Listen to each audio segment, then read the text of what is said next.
Hey everyone, welcome to chat with Jaya plus. இன்றைக்கி நம்ம கூட ஒரு ஸ்பெஷலான கெஸ்ட் இருக்காங்க. அவங்க யாருன்னா, பல தடைகளை தாண்டி மாடலிங் ஃபீல்டில் அவங்களுக்குன்னு ஒரு இடத்த பிடிச்சிருக்காங்க. அவங்கள நம்ம ஷோக்கு வெல்கம் பண்ணிடலாம். Welcome Regina. ஹாய். ஸோ உங்களை பற்றி தெரியாதவங்களுக்கு ஒரு சின்ன இன்ட்ரோ நீங்கள் கொடுத்துடலாம். ஓகே. நான் ரெஜினா. நான் வந்து மாடலிங் பண்ணிகிட்ருக்கேன். என்னோடய ஏஜ் வந்து 24. நான் ட்ரிச்சிலேருந்து வந்திருக்கேன். ஓகே. இந்த மாடலிங் ஃபீல்டுன்ற அந்த ஆசை உங்களுக்கு எப்போ வந்துச்சு? எனக்கு அது என்னோட ட்ரீம்லாம் கிடையாது. ஓகே. நார்மலாக சும்மா ஒரு அவார்ட் ஃபங்க்ஷனில் மீட் பண்ணி ஒரு மேம் வந்து சொல்லி கொடுத்தது. மேம் வந்து சொன்னோன்னே நீங்கள் ஓகே மாடலிங் இல்லை, எனக்கு அப்போ இன்ட்ரெஸ்ட் இல்லைன்னு நான் சொல்லிட்டேன். ஓகே. இல்லை, ட்ரை பண்ணி பாருங்கன்னு சொல்லிட்டு ஃபஸ்ட்டு அகாடமி மாதிரி ஒரு சேர்த்து விட்டாங்க. அதில் நான் ஜாயின் பண்ணி தான் நான் கற்றுக்கிட்டேன். ஸோ ஓகே, அப்படி ஒரு மேம் சொல்லி நீங்கள் சேர்ந்துட்டீங்க. உங்களுக்கு சுற்றி இருக்கவங்களாம் இதோட ரெஸ்பான்ஸில் எப்படி இருந்துச்சு? சுற்றி இருக்கேன்னா டிரான்ஸ்ஜெண்டர் கம்யூனிட்டியா, டிரான்ஸ்ஜெண்டர் கம்யூனிட்டி, உங்கள் பேரண்ட்ஸாக இருக்கலாம். ஒத்துக்க வேண்டாம், அதெல்லாம் எதுக்கு வேஸ்ட்டாக பண்ணுறேன், அதனால ஒரு யூஸும் கிடையாதுன்னு சொன்னாங்க. ஸோ உள்ளே போகிறதுக்கு ஏதாவது பயம் அந்த மாதிரி ஏதாவது இருந்துச்சு? ஃபர்ஸ்ட் இருந்துச்சு. ஏன்னா அந்த அதில் வந்துட்டு எல்லாமே ஜென்ஸ் அப்புறம் கேர்ள்ஸ் மட்டும்தான் இருந்தாங்க. நான் ஒரே ஒரு டிஜி மட்டும்தான் ஜாயின் பண்ணியிருந்தேன். ஓகே. அதனால அந்த ஒர்க் ஷாப்குள்ளே எனக்கு கொஞ்சம் பயமாக தான் இருந்துச்சு. உங்க ரொம்ப ஸ்பெஷலான மூமெண்ட்டாக தானே இருந்திருக்கும். ஸ்பெஷலான மூமெண்ட் என்னென்னா, ஃபஸ்ட்டு யூபியில் வின் பண்ணேன். ஓகே. ஒன்று தான் டிரான்ஸ்ஜெண்டர் அந்த பாய்ஸ் கேர்ள்ஸ் அந்த பாய்ஸ் கேட்டகரியா? அதுலேயும் நான் ஒரே ஒரு டிஜி மட்டும்தான். இது வந்து எப்படின்னா ஃபீமேல் கேட்டகரியில் தான் வின் பண்ணேன். ஃபீமேல் கேட்டகரி தான் வின் பண்ணீங்க. அது இன்னும் ரொம்ப ஸ்பெஷலான விஷயம் ஆச்சு. ஸோ ஓகே, இந்த மாதிரி ஃபஸ்ட்டு ஒத்துக்கலை, நீங்கள் இந்த மாதிரி யூபியில் வந்து ஃபஸ்ட்டு ப்ரைஸ் அடிச்சிருக்கீங்க. ஸோ அதுக்கப்புறம் உங்கள் சுற்றி இருக்கவங்களோட ரெஸ்பான்ஸில் எப்படி இருந்துச்சு? அதுக்கப்புறம் எல்லாம் ஓகே தான். என்ன ஒன்றா கொஞ்சம் ஒதுக்கப்பட்ட மாதிரி ஆகிட்டேன் எங்கள் கமிட்டியிலேருந்து. கொஞ்சம் உங்கள் அந்த சங்கம் அந்த மாதிரி அதுலேருந்து கொஞ்சம் ஒதுக்கப்பட்ட மாதிரி ஆகிட்டேன். இப்போ எல்லாம் சரி ஆயிடுச்சா? இப்போ ஓகே தான். சரி, ஓகே. சரி, இந்த மாடலிங்க்கு அவங்களுக்குன்னு ஒரு நடை, ஒரு உடை, இதெல்லாமே இருக்கும் இல்லையா? ஸோ இதுக்கான ப்ராக்டிஸில் எப்படி இருந்துச்சு? அதை நான் தான் வந்து சொல்லியிருந்தேன். யூடியூப் ஒர்க் ஷாப்னு சொல்லிட்டு கோயம்புத்தூரில் இருந்துச்சு. அதில் தான் நான் ஜாயின் பண்ணியிருந்தேன். அதில் ஃபஸ்ட்டு 12K பேமெண்ட் பண்ணியிருந்தேன். 12K அது நிறைய ட்ரைனிங் கொடுத்தாங்க. கொடுத்த ஸ்டேஜ்லலாம் எப்படி நடக்கணும், எப்படி ஸ்பீச் பண்ணணும் எல்லாம் சொல்லி கொடுத்தாங்க. ஆனால் நிறைய டைமே ஸ்டேஜ் நான் ஒரு 2-3 ஸ்டேஜில் வந்துட்டு போயிட்டு வின் பண்ணல. போயிட்டு அப்படியே தான் திட்டு வாங்கிட்டு தான் வந்துட்டு இருக்கு. திட்டுனா யார் திட்டுவா? அதில் மேம் தான் திட்டு, கொரியோ தான் திட்டுவாங்க. ஓகே. என்ன தான் சொல்லி கொடுத்தாலும் ஸ்டேஜில் ஒன்றுமே பண்ண முடியும். ஓகே. ஸோ எத்தனை வருஷமாக இந்த ஃபீல்டில் இருக்கீங்க? நான் ஒரு 3-4 வருஷம் ஆகுது. ஸோ ஓகே, இதில் பெரிய சவாலாக என்ன இருந்துச்சுன்னு நான் கேட்குறேன். சவால் இருந்துச்சுன்னா அதான் ஒரு எப்படி சொல்கிறது, ஒரு டிரான்ஸ்ஜெண்டர் ஒரு உமனோட கம்பேர் பண்ண முடியாது. அதுதான் அதில் நான் வின் பண்ணது தான். ஓகே. ஸோ மற்ற பொண்ணுங்களோட ஒரே ஒரு டிரான்ஸ்ஜெண்டராக இருந்து நீங்கள் காம்ப்ளீட் பண்ணது எங்களுக்கு ரொம்ப பெருமையான விஷயம் தான் இது. அதில் நீங்கள் வின் பண்ணது இன்னும் சந்தோஷப்பட வேண்டிய விஷயம் தான். சரி, எந்த ஸ்டேஜில் நிறைய ஸ்டேஜ் இருக்கீங்க, இந்த ஸ்டேஜ் என்ன ரொம்ப பெருமைப்படுத்துச்சு, ரொம்ப சந்தோஷமாக இருந்துச்சு இந்த ஸ்டேஜில் வின் பண்ணது? யூபி தான். யூபி தான். ஏன்னா எனக்கு ஹிந்தி தெரியாது, எந்த ஒரு லாங்குவேஜுமே தெரியாது. கொரியோகிராஃபர் வெறும் ஹிந்தி மட்டும்தான் தெரியும். அவங்களுக்கு இங்கிலீஷ் சுத்தமாக தெரியலை. அதனால் அவங்க என்ன சொல்கிறாங்க எது சொல்கிறாங்கன்னு தெரியாமையே பார்த்து கொஞ்சம் கொஞ்சம் கற்றுக்கிட்டேன். ஓகே. சரி, இப்போ கம்யூனிட்டியில் உங்களை வந்து இப்போ ஒதுக்கிட்டாங்க, இப்போ நல்லா இருக்கீங்க. உங்களை மாதிரி இன்னும் நிறைய ஒதுக்கிட்டாங்கன்னா அந்த மாதிரி கிடையாது. எப்படின்னா வேற ஒருத்தவங்களை பார்க்குற மாதிரி பார்க்க ஆரம்பிச்சு. ஓகே, அந்த மாதிரி சொல்கிறேன். சரி, இப்போ உங்கள்கிட்ட வந்து நாங்களும் டிரான்ஸ்ஜெண்டர் மாடலிங் வரணும் அந்த மாதிரி கேட்டு வராங்களா? இருக்காங்க. ஸோ நிறைய பேர் சொல்லியிருக்காங்க, இன்ட்ரெஸ்ட் நிறைய பேருக்கு இருக்குது. ஸோ அவங்களுக்குலாம் நீங்கள் எப்படி ஹெல்ப் பண்ணுறீங்க? நான் இப்போ வந்து நியூ இயர்க்கு நான் ஸ்டார்ட் பண்ணலான்னு தான் இருந்தேன். நான் ரெஜினா மாடலிங் ஏஜென்சி ஸ்டார்ட் பண்ணலான்னு இருந்தேன்.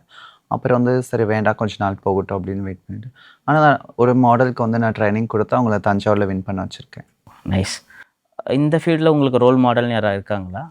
இந்த ஃபீல்டுலாம் யாரும் கிடையாது, ஆக்டர்ஸ். இல்லை, பொதுவாக நம்ம ஃபீல்டுக்குள்ளே போகாத வரைக்கும் சரி, அந்த ஃபீல்டுக்குள்ளே போனதுக்கப்புறம் அவங்க சூப்பராக பண்ணுறாங்க, அவங்கள மாதிரி நம்ம நடக்கணும், அவங்கள மாதிரி ஒரு போஸ்ட் கொடுக்கணும், அந்த மாதிரி ஒரு நம்மளை யாரை பார்க்க அந்த ஃபீல்டுக்கு இப்போ நம்ம சினிமாவில் ரொம்ப நிறைய பிடிச்சா நமக்கு யாராவது அவங்கள பார்த்து அவங்களோட பாடி லாங்குவேஜ்லாம் நமக்கு கொஞ்சம் இன்ஸ்பயர் ஆகிடும் இல்லையா? ஸோ அந்த மாதிரி உங்கள் ஃபீல்டில் யாராக இருக்காங்களா? அப்படி எங்கள் மாடலிங் ஃபீல்டில் கிடையாது. எனக்கு ட்ரிஷா மேம் மேலே ஒரு அடிக்ட் ஆனால அவங்கள மாதிரி இருக்கணும்னு ஒரு ட்ரிஷா மேம் ஃபேன். ஆமாம், நானும். அப்படியா? ஸோ ஓகே, எல்லா ஃபீல்டுமே இந்த உருவ கேலின்னு ஒன்று இருக்கும். ஸோ இது மாதிரி உங்களுக்கு நடந்திருக்கா? நிறைய நடந்திருக்கு. அதை பற்றி ஏதாச்சும் ஒன்று சொல்ல முடியுமா? எங்கள் ஊர்லேயே ஒரு விஷயம்னா எங்கள் ஊர்லேயே ரொம்ப வம்பிழுத்துப்பாங்க. சொல்ல முடியுமா? என்னால் வீட்டுக்கு கூட போக முடியாது. வீட்டுக்கு போகும்போது வந்துட்டு தப்பான வேலை சொல்லி வம்பிழுப்பாங்க. வெளியில் வண்டியில் போகும்போதும் சரி, பஸ்ஸில் போகும்போதும் சீட் எவ்வளையோ இருக்கும், ஆனால் உட்காந்தா பக்கத்தில் யாரும் உட்கார மாட்டாங்க. ஏதோ ஒரு புழுவை பார்க்குற மாதிரி பார்ப்பாங்க. இல்லை, இந்த விஷயம் நான் கேட்கணுன்னு இருக்கேன். ஏன்னா இந்த டிரான்ஸ்ஜெண்டர்ஸ்னாலே அந்த மற்ற விஷயத்துக்கு ஈஸி டு அப்ரோச் அப்படின்ற ஒரு மைண்ட் செட் ஆமா நிறைய பேருக்கு இருக்கு. ஆமா ஸோ அதனால எல்லா டிரான்ஸ்ஜெண்டர்ஸையுமே அப்படி தான் ட்ரீட் ஒரே பண்ணுறாங்க. மாதிரி தான் எல்லாரும் பார்க்குறாங்க. ஸோ இதுக்கு முற்றுப்புள்ளியா என்னவா இருக்கும்னு எனக்கு தெரியல. உங்களுக்கு ஏதாவது ஐடியா இருக்கு? எல்லா திருநங்கைகளும் ஒரே மாதிரி இப்போ எப்படி சொல்கிறது, இப்போ எல்லாம் முன்னேறிட்டு வராங்க. எல்லாமே ஒர்க் பண்ண ஆரம்பிச்சிட்டாங்க, மாடலிங் பண்ண ஆரம்பிச்சிட்டாங்க, ஆக்டிங் பண்ண ஆரம்பிச்சிட்டாங்க. நிறைய ஃபீல்டுக்குள்ளே நிறைய போயிட்டாங்க எல்லாருமே. முன்ன மாதிரி எதுவுமே கிடையாது இப்போ எல்லாமே.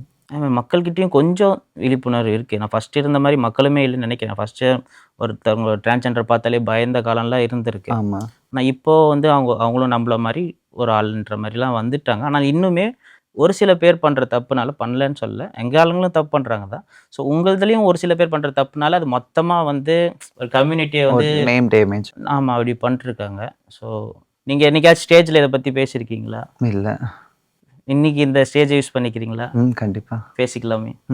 எல்லாரையும் கூட பிறந்தவங்களா நினச்சி பார்த்துக்கலாம். ஒரு வாய்ப்பு கொடுக்கலாம். வேலை செய்யுங்கன்னு சொல்லி வேலைக்கு போகலாம் என்ன அப்படின்லாம் சொல்கிறாங்க. யாரும் அந்த ஒரு வாய்ப்பு தர மாட்டுறாங்க. எல்லாருமே வேலைக்கு போகிறதுக்கு ஆசைப்படுறாங்க தான். எல்லாம் டிரான்ஸ்ஜெண்டராக வரும்போது வந்து எல்லாம் யாசம் கேட்கணும் அப்படின்லாம் யாருமே வரதில்லை. ஏதோ ஒரு வேலை கிடைக்கணும், நம்மளும் வந்து மற்றவங்க மாதிரி இருக்கணும்னு ஆசைப்பட்டு தான் உள்ளே வராங்க. ஆனால் மக்கள் என்ன சொன்னால் ஒதுக்குறாங்க. ஒரு மாதிரி ஒரு குப்பையை விட கேவலமாக பார்க்குறாங்க. ஒரு குப்பையை கூட பார்த்துட்டு கூட அள்ளி போடுவாங்க. நீங்கள் அப்படி கிடையாது. சரி, சாரி உங்களை ரொம்ப எமோஷ்னலாக இல்லை. ஸோ இப்போ ஃபேஷன் ஸ்டைலில் திருப்பி போயிடலாம். ஒரு நாளைக்கு உங்களுக்கு இப்போ ஃபேஷன் ஷோ காம்படிஷன் இருக்குன்னா இன்னைக்கு உங்களோட ப்ரிப்பரேஷன்லாம் என்னவா இருக்கும்? இன்னைக்கு எனக்கு மார்னிங் ஷோ இருக்குன்னா நான் வந்து ட்ரெஸ் வந்து நான் வந்து ரெடி பண்ணணும். ஓகே, அதெல்லாம் நீங்களே நானாக தான் ரெடி பண்ணிக்கிறேன். நீங்களே டிசைன் பண்ணி நீங்களே? டிசைனிங் இல்லை, அதுக்கான அமௌண்ட் எல்லாமே நானே ரெடி பண்ணி நானே வந்து போய் இந்த மாடல் டிசைனர்லாம் எனக்கு யாரும் கிடையாது. நானாக போய் ரெடி பண்ணுறேன். அதுக்கப்புறம் இந்த ஃபேஸ்க்கு நெயில்ஸ்க்கு அதுக்கெல்லாம் பியூட்டி சீக்ரெட்லாம் என்ன? மேக்கப் அதெல்லாம் எதுவுமே கிடையாது. எந்த ஒரு சீக்ரெட் இல்லை. நான் மேக்கப் அதிகம் போட மாட்டேன். இது நம்ப மாட்டோம். ஐயோ நிஜமாங்க. இப்போ மேக்கப் நீங்கள் போட்டு விட்டீங்க. நான் போட்டு விட்டேன்னு என்ன கற்றுட்றாதீங்க. நீங்கள் எங்கள் ஆஃபீஸில் போட்டு விட்டு. ஆமாம். ஓகே, மாடலிங் தாண்டி உங்களுக்கு லைஃப்பில் இதெல்லாம் அச்சீவ் பண்ணணும் அப்படின்னு ஏதாவது ஒரு ஆசை இருக்கா? சினி ஃபீல்டுக்குள்ளே போகணும். சினி ஃபீல்டுக்குள்ளே யார் கூட நடிக்கணும் அப்படின்ற ஒரு ஆசை இருக்கா? த்ரிஷா மேம் விட்டுருங்க. அவங்களுக்கு சிஸ்டராக நடிச்சா okay. Okay, next Trisha ma'am இல்லாமல் சமந்தா.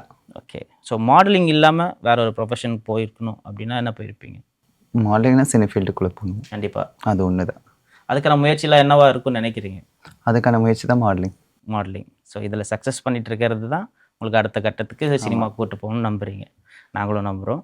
ஸோ ஓகே, மாடலிங்கில் என்னைக்காச்சும் ஒரு இடத்துல உங்களை திட்டிருக்கீங்கன்னு சொன்னீங்க. என்னைக்காச்சும் ஸ்டேஜ்லேயே அழுகுற மாதிரி ஏதாவது ஒரு சுச்சுவேஷன் இருந்திருக்கு? நிறைய டைம். என்னாச்சு அந்த மாதிரினா? நிறைய டைம் பண்ணியிருக்காங்கன்னா மயக்க தூக்கிலாம் இருந்துச்சாங்க, மேலே தூக்கி இருந்துச்சாங்க, கீழே இறங்கு அப்படின்னு சொல்லலாம் அசிங்கப்படுத்திருக்காங்க. ஒன்னெல்லாம் ஊர்லையா வெளியூர்லையா? இங்கே தான் தமிழ்நாட்டில் கோயம்புத்தூரில். ஓகே, கீழே இறங்கு, ஸ்டேஜ் விட்டு கீழே இறங்கு, உனக்கு பண்ண தெரியல, ஒன்று பண்ண தெரியல, வந்து எவ்வளோதான் சொல்லி கொடுத்தாலும் அங்கே போய் ஒன்றுமே பண்ண மாட்டேன், கீழே இறங்குன்னு சொல்லி அசிங்கமாக எல்லாத்துக்கு முன்னாடியே ரொம்ப கஷ்டப்படுத்திருக்காங்க. அது ஒரு டிரான்ஸ்ஜெண்டர்னால ஈஸியாக அவ்வளோ கஷ்டப்படுத்துகிறாங்களா என்னது? கஷ்டமான விஷயம் தான். நிறைய பேர் தப்பாக தான் பண்ணாங்க. ஆனால் அந்த பொண்ணுங்களை எதுவுமே சொல்ல, ஆனால் என்னையும் கஷ்டப்படுத்தினாங்க, பேசுகிறாங்க. ஸோ அதுதான் திருப்பி உங்களை வந்து ஈஸியாக வந்து ப்ளேம் பண்ண முடியும், ஈஸியாக திட்ட முடியும், ஈஸியாக எல்லாத்துக்கும் ஒரு காரணம்னு சொல்லிட்டு போக முடியுன்றதுனால. ஆமாம். ஸோ இந்த தடையெல்லாம் தாண்டி ஒரு நாள் சூப்பர் ஸ்டாராக ஜொலிக்கிறீங்க இல்லையா? இது எந்த ஸ்டேஜுக்கு எப்படி ஆச்சுன்னு கேட்குறேன். அந்த மாதிரி அசிங்கப்படுத்தி இருக்காங்க. ஆமாம். இப்போ உங்களை யாரும் இப்படி பண்ண முடியாது. எனக்கு அப்போ அசிங்கப்படுத்திட்டாங்கன்னா அப்போ நான் யோசித்தேன் மாடலிங் ஒரு ஃபீல்டே வேணாம், விட்டு போயிடலான்னு நினச்சேன். ஆனால் யூபியில் ஒன் டைம் பண்ண சொல்லி எப்படின்னா அங்கே ஒவ்வொரு ஸ்டேட்டுக்கு 2 பேர் அந்த மாதிரி தான் செலெக்ஷன் பண்ணாங்க. மதுரையில் ஒரு பையனும் நான் திருச்சியிலேருந்து நானும் அப்படி தான் தமிழ்நாடு சார்பாக தான் போனேன். நியூஸில் கூட யூபி நியூஸில் கூட வந்துருந்துச்சு நான் தேர்டாக வின் பண்ணது வந்துட்டு. அப்போ தான் எனக்கு வந்து ஒரு நம்பிக்கை வந்துச்சு, நம்ம ஏன் வந்துட்டு நம்ம சின்ன சின்ன ஊர்லலாம் போயிட்டு அசிங்கப்படுறதுக்கு நம்ம ஒரு பெரிய ஸ்டேஜாக எடுத்தோன்னே பெரிய ஸ்டேஜில் போய் அவங்க ட்ரைனிங் எப்படி இருக்கும் எல்லாமே கற்றுக்கிட்டு பெரிய ஸ்டேஜாக போகணுன்ட்டான். ஓகே, தமிழ்நாட்டில் இந்த மாதிரி மாடலிங் ஏஜென்சி நிறைய இருக்கா? இல்லை நிறையா இருக்குது. நிறைய டிரான்ஸ்ஜெண்டர்ஸ்க்கு வாய்ப்பு கிடைக்குதா? கிடைக்கிது, ஆனால் அசிங்கப்படுத்துவாங்க. ஓகே, உங்களுக்கு டேர்னிங் பாயிண்ட்னா எதுவாக இருக்கும்னு நினைக்கிறீங்க? புரியல. லைஃப்பில் இதுதான் என்னோட டேர்னிங் பாயிண்ட், இதுலேருந்து என் வாழ்க்கை நல்லா இருக்குது அப்படின்னு ஒரு விஷயம் நடந்திருக்கும் இல்லையா? அந்த யூபி தான். அது ஒன்று தான் நான் சொல்லுவேன், எனக்கு கடவுள் அந்த யூபி தான். யூபிக்கு பேசாம வீடு எனக்கு நார்த் இந்தியன் தான் எப்படி சொல்கிறது, உத்தரப்பிரதேஷ் தான் எனக்கு வாய்ப்பு கிடைச்சிச்சு. உத்தரப்பிரதேசம் உங்களுக்கு டேர்னிங் பாயிண்ட் எல்லாமே கொடுத்துச்சு. அந்த ஒரு ஸ்டேஜ் வந்து கொஞ்சம் எல்லாரும் கொஞ்சம் திரும்பி பார்க்குற மாதிரி என்னை நிறையா சொல்லியிருக்காங்க, கிண்டல் பண்ணியிருக்காங்க. இதெல்லாம் என்ன முடி, என்ன கலர், இதெல்லாம் உன்னையெல்லாம் எப்படி செலக்ட் பண்ணுவாங்க அப்படி இப்படிலாம் நான் நிறைய டைம் தோத்ததுக்கப்புறம் சொல்லுவாங்க. ஆனால் அங்கே போயிட்டு தான் வந்துட்டு நீ வின் பண்ணிட்டியா அப்படின்னு எல்லாம் பார்க்குற மாதிரி இருந்துச்சு. சரி, இதுக்கு கவர்மெண்ட் ரிலேட்டடாக ஏதாச்சும் ஹெல்ப் ஏதாவது இருக்கா? அப்போல்லாம் எதுவும் கிடையாது. அப்போ செலவுக்குலாம் என்ன பண்ணுவீங்க? நான் நான் வந்து அதை மாடலிங் பண்ணுறேன். ஹஸ்பண்ட் இருக்காங்க, எனக்கு கல்யாணம் ஆயிடுச்சு. ஃபேமிலியில் பார்த்துக்குவாங்க. ஃப்ரெண்ட்ஸ் ஹஸ்பண்ட் அந்த மாதிரி தான் பார்த்துப்போம். ஓகே, இப்போ இத்தனை பேரில் ஒருத்தருக்கு ஸ்பெஷல் தேங்க்ஸ் சொல்லணும்னா யாருக்கு சொல்லுவீங்க? சாகுல், என்னோட ஹஸ்பண்ட். ஓகே, அவர் எவ்வளோ சப்போர்ட்டிவாக இருக்காரு சொல்ல முடியுமா? எப்படி சொல்கிறது? லவ் மேரேஜா? 7 வருஷம் ஆகுது. ஓ, ஸ்கூல்ல இருந்தா? இல்லை ட்ரான்ஸ்ஜெண்டர் கம்யூனிட்டிக்குள்ளே வந்ததா. ட்ரான்ஸ்ஜெண்டர் கம்யூனிட்டிக்குள்ளே வந்ததா. ஓகே, வந்ததில் லவ் பண்ணோம். 7 வருஷம் லவ் பண்ணோம். இப்போ 4 வருஷம் ஆகுது கல்யாணம் ஆகிருக்கு. ஓகே, நல்லா போயிட்டுருக்கு. நெகட்டிவ் கமெண்ட்ஸ்லாம் எப்படி ஹேண்டில் பண்ணுவீங்க? நிறைய பேர் அதை தான் சொல்லுவாங்க, இதை கல்யாணம் பண்ணி என்ன பண்ண போகிற, குழந்தை பிறக்காது, இது பிறக்காது. அதெல்லாம் ஆனால் கண்டுக்க மாட்டாங்க. குழந்தை பிறந்தா தான் லைஃபாக. எவ்வளோ மலடி பொண்ணுங்கள்லாம் இருக்காங்க. அதுக்கு அப்படின்னு தப்பாக நான் சொல்லலை. குழந்தை பிறக்காம எவ்வளோ பொண்ணுங்க இருக்காங்க. அவங்களாம் அதை தப்பாக அவங்க ஒரு பெருசாக எடுத்துக்காத போது நான் மட்டும் இது மாதிரி எடுத்துக்கணும். அதை தாண்டி ஒரு லவ்ன்றது அன்பு ஒருத்தருக்கு ஒருத்தர் பகிர்ந்துருக்கிறது தான். ஸோ அதை யார்கிட்ட கொடுக்கணும், குழந்தை பெற்றுக்கு தான் கொடுக்கணும்னு இல்லை, எப்படி வேணால் கொடுக்கலாம். ஸோ உங்கள் லவ் லைஃப் பற்றி சொல்லுங்கள். லவ் லைஃப்பை பற்றி எனக்கு அவங்க தான் வந்து ப்ரப்போஸ் பண்ணாங்க ஃபஸ்ட்டு. எனக்கு அவங்க மேலே நம்பிக்கை இல்லை. ஏன்னா அதுக்கு முன்னாடி நான் லவ் ஃபெயிலியர். ஓகே, அதனால் நான் வேணான்னு தான் சொன்னேன். ஒரு 2 மாதமாக வேணான்னு தான் சொன்னேன். அப்புறம் ஓகே ஒத்துக்கிட்டேன். அவங்க வீட்டில் நிறைய ப்ராப்ளம் பண்ணாங்க. அப்போ வந்து நான் வேணான்னு சொல்லி தான் சொன்னேன். அவங்க மருந்தை குடிச்சு அவங்க வீட்டில் அப்புறம் ப்ராப்ளம்லாம் சால்வ் ஆகி அவங்க வீட்டிலே என்னை கூப்பிட்டு பேசி கல்யாணம் பண்ணிக்க சொன்னாங்க. உங்கள் வீட்டில் எவ்வளோ சப்போர்ட் இருந்துச்சு? எங்கள் வீட்டில் ஃபுல் சப்போர்ட். நான் டிஜி லைஃப்குள்ளே வந்து ஒரு 20 டேஸ் தான் தனியாக இருந்திருப்பேன். அப்புறம் வீட்லேயே நீ பரவாயில்ல, சர்ஜரி பண்ணாலும் வீட்டோட இருந்துக்கொண்டு வீட்டுக்கு கூட்டிகிட்டு போயிட்டாங்க. இப்போ உங்கள் 2 பேரும் ஒன்றா சேர்த்துக்கிட்டாங்க. ஸோ இப்போ உங்கள் லவ் லைஃப் எல்லாம் பிரச்சனையும் இல்லை, உங்கள் கெரியர் வைஸும் எந்த பிரச்சனையும் இல்லை. ஸோ அடுத்த ஃபோக்கஸ் வந்து உங்களுக்கு வந்து சினிமா. அவருக்கு என்னவா இருக்கும்? அவங்களுக்கு அந்த மாதிரி எந்த ஒரு இதுவும் இல்லை. எந்த ஒரு இதுவும் இல்லை. அவர் ஒர்க் பண்ணுறாரா? நாசிக் டோல் வச்சுருக்காங்க அவங்க. ஓகே, எலக்ட்ரிக்கல் பார்க்குறாங்க, எல்லாமே பண்ணிட்டுருக்காங்க. ஓகே, கப்பலாக நீங்கள் ஃபேஸ் பண்ண கிரிட்டிசிசம் தானே, வெளியில் எங்கேயாச்சும் போகும்போது அந்த மாதிரி எங்கேயாச்சும் ஏதாவது ஃபீல் இருக்கா? என்ன ஏதாச்சும் ஒன்று சொல்லுவாங்க? அதான் அவங்கள தான் கஷ்டப்படுத்துவாங்க. என்னை கஷ்டப்படுத்துகிற மாதிரி பேசுமா, அவங்கள கஷ்டப்படுத்த. நீங்கள் அவங்கள ஆறுதல் படுத்த ஏதாவது சொல்லுவீங்க இல்லையா? நான் எதுவுமே சொல்ல மாட்டேன். அவங்க தான் என்னை ஆறுதல் படுத்துவாங்க. நீங்கள் அப்போ சென்டிமெண்டலாக வீக்கு, அவர் தான் உங்களை ஸ்ட்ராங்காக வந்து பார்த்துக்கிறாரு. ஆமாம். ஓகே, மாடலிங் ஃபீல்டில் அடுத்து வர டிரான்ஸ்ஜெண்டர்ஸ்க்கு இப்போது இதெல்லாம் தெரியாதவங்களுக்கு இதெல்லாம் தெரிஞ்சுக்கோங்கன்னா ஒரு 5 விஷயம் சொல்ல முடியுமா? ஆனால் தெரியாதவங்க நிறைய பேர் இருப்பாங்க. இப்போ நிறைய பேர் இப்போது உடம்புல நிறைய சேஞ்சஸ் ஆகி அவங்களுக்கு வந்து எல்லாரும் இந்த மாதிரி தொழில் போகணுமா, இல்லை நான் நல்லா இருக்கணும் அப்படின்னு நிறைய முக்கால்வாசி பேர் அப்படி தான் நினைப்பாங்க. வேறு வழி இல்லாமல் தான் அந்த சைடு போய் விழுறது. அவங்களுக்கு இந்த மாதிரி ஒரு இடம் இந்த சைடு ஒன்று இருக்குது, இந்த லைனுக்கு வாங்க அப்படின்னா என்னெல்லாம் பண்ணணும், ஒரு 5 விஷயம் சொல்ல முடியுமா? என்ன பண்ணணும், நான் ஃபஸ்ட்டு நம்மளை நம்பணும். நம்மளை க்ரோத் பண்ணிக்கணும். எவ்வளோ க்ரோத் பண்ண முடியுமோ. நம்ம பக்கத்தில் இருக்கவங்கள பார்த்து நம்ம பொறாம போட்டு எதுவுமே இருக்கக்கூடாது. நம்ம உடம்பு ஹைட்டு இதெல்லாம் எதுவுமே மாடலிங்க்கு வந்து சரி. நம்மளோட ஃபேஷன் நம்ம வந்துட்டு நம்ம எப்படி இருந்தால் நல்லாயிருக்கோ, ஃபோட்டோக்கு போஸ்ட் கொடுத்தா நம்மளை தான் யோசிக்கணும்.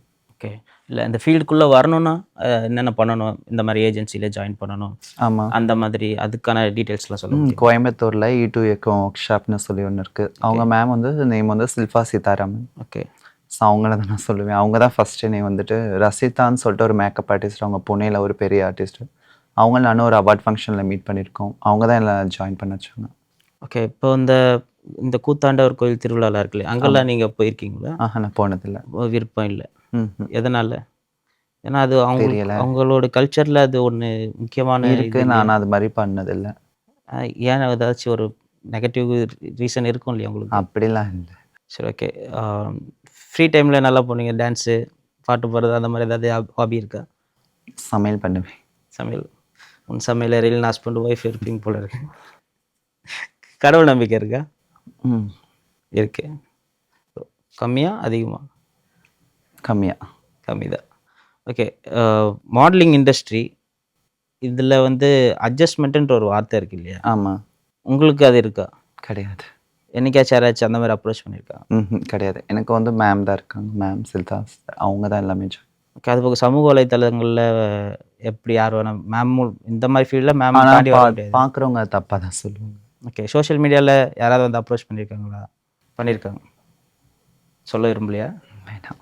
இன்ஸ்டாகிராமில் சூப்பர். ஓகே. கேமரா முன்னாடி ஒருத்தவங்களுக்கு கான்ஃபிடென்ட் இருக்கணும் இல்லையா? அந்த கான்ஃபிடென்ட் எப்போ பில்ட் ஆச்சு உங்களுக்கு? பண்ணணும் இல்லை போஸ்ட்க்குன்னு ஒரு கொரியா பண்ணியிருப்பாங்க இல்லையா? இந்த போஸ்ட்க்கு எப்படி அதெல்லாம் வந்து சொல்ல முடியுமா? சென்னையில் சொல்லலாம். அதுதான் எத்தனை விதமான போஸ்டர்ஸ் இருக்குது அந்த மாதிரி எதாவது இருக்கா? எனக்கு அவங்க ஒரு 7 போஸஸ் சொல்லி கொடுத்தாங்க. ஓகே. அதுதான் கற்றுட்டு. ரேம்ப் வாக் பிடிக்குமா, ஃபோட்டோஷூட் பிடிக்குமா? ரேம்ப் வாக் தான் பிடிக்கும். எதனால்? எனக்கு அது பிடிச்சிருக்கு.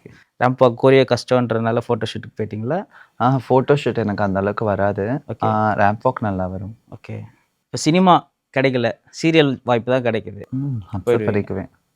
எதாக இருந்தாலும் ஓகே. ஓகே. என்ன மாதிரி ரோல் பண்ணணும் ஆசை? எந்த கேரக்டர் இருந்தாலும் ஓகே.